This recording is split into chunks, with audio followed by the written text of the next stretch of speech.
शिखा, सूत्र और तिलक, ये 3 अवश्य धारण करने चाहिए।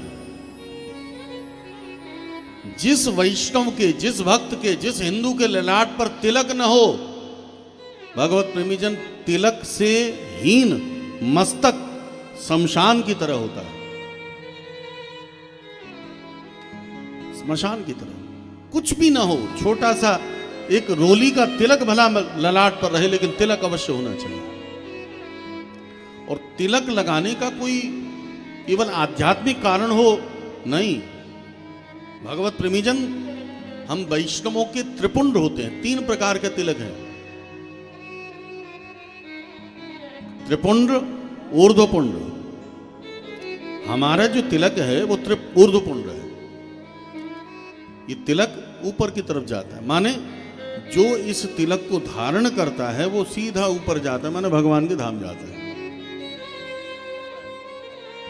तिलक धारण अवश्य करना चाहिए। प्राचीन काल में जब शौच इत्यादि की व्यवस्था नहीं थी, तब लोटा लेकर जंगल में जाते थे कि नहीं? तो हमारे नियम है कि जब कोई शौच इत्यादि में जाता है तो हमारे यहां पर ज्यादा ना हो तो कमर तक स्नान करना ही होता है। वस्त्र पहन के कभी भी शौच में नहीं जाना चाहिए। और अगर शौच में जा रहे हैं कोई वस्त्र पहन के, तो रेशमी वस्त्र धारण करके जाएं। लोम वस्त्र कहते हैं उसको वैष्णवों। ऊनी वस्त्र धारण कर सकते हैं। सूती वस्त्र धारण करके अगर आप शौच में गए तो वो अपवित्र हो जाएगा, और उस अपवित्र वस्त्र के साथ कभी भी आप कोई भजन नहीं कर सकते, भगवान की सेवा नहीं कर सकते।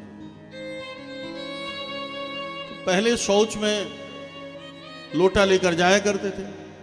शास्त्रों में ऐसा नियम आता है कि जिसके ललाट पर तिलक न हो, वो उस शौच में जाने वाले और उस शौच में प्रयुक्त होने वाले लोटे की तरह है, जो सदैव अपवित्र ही रहता है।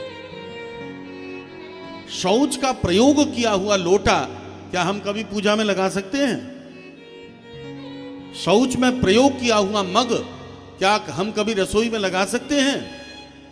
अगर नहीं कर सकते हैं तो इस ललाट पर अगर तिलक न हो तो वो हिंदू का ही बात का,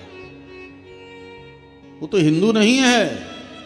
हिंदू का जाया 3 काम अवश्य करे, शिखा, सूत्र और तिलक अवश्य धारण करे।